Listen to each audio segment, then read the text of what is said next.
Hey guys, Mike Frontera here with Retirement Theory.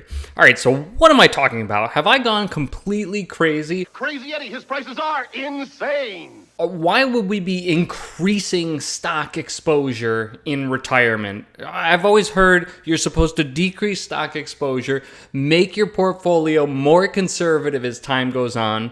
There's that old adage, you take 110 minus your age, and that's how much you should have about in stock. So what is this notion of the opposite, increasing stock exposure as time goes on? So, and actually, there's some really good research behind it. So, from these two prominent researchers, Michael Kitces and Wade Pfau, had this hypothesis that a rising equity glide path in retirement actually leads to more successful retirement outcomes versus one that is decreasing. So it's not really intuitive as far as why would we want to increase our stock exposure as you go through retirement, but as we look at the data and the evidence, it actually starts to make sense. So yes, as we approach retirement age, in general, equity exposure or stock exposure should be decreasing. We do want our portfolios typically to become more conservative as we approach retirement. And the reason is something that's called sequence of returns risk. Okay, so let's first go back and explain what sequence of returns risk means. So basically it means that the order of the returns that you experience in your investment is critically important when it comes time to draw off an income. And now the order of returns when you're accumulating really doesn't matter. So what I've got here is two portfolios that were hypothetically investing in the S&P 500, which obviously you can't do. You can't invest directly in an index, but just for illustrative purposes.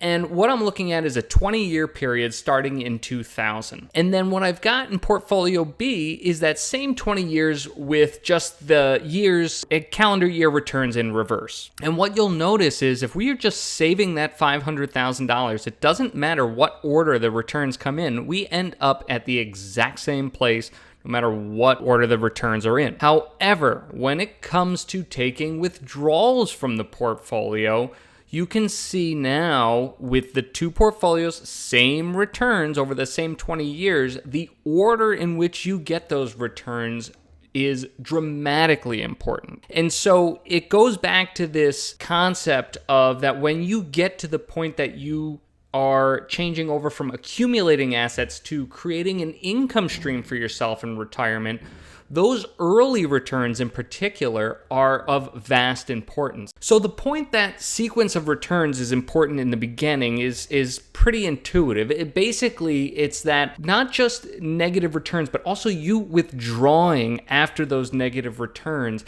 doesn't leave a large enough base in your portfolio to subsequently rebound when the market ultimately does. So it's those withdrawals, and especially in early retirement, because we still have a lot of years that we still have to cover for. So the idea then as we get back to a rising level of stocks in our portfolio comes from the fact that we have to fund for less and less years as time goes on. And so that risk, that sequence of returns risk, becomes less and less important. And then a second point to that is that if we maintain a very small or a low stock exposure within our portfolio throughout retirement, we also have more vulnerability to that longevity risk that ultimately we don't have enough growth to sustain for a longer period of time versus having increasing stock exposure. Okay, so what happens if stocks are actually performing well when I get into retirement? Well, that's great. You can always reevaluate your strategy. You don't have to stick with anything for any length of time. So if it doesn't make sense to increase your stock exposure at that point, that's great.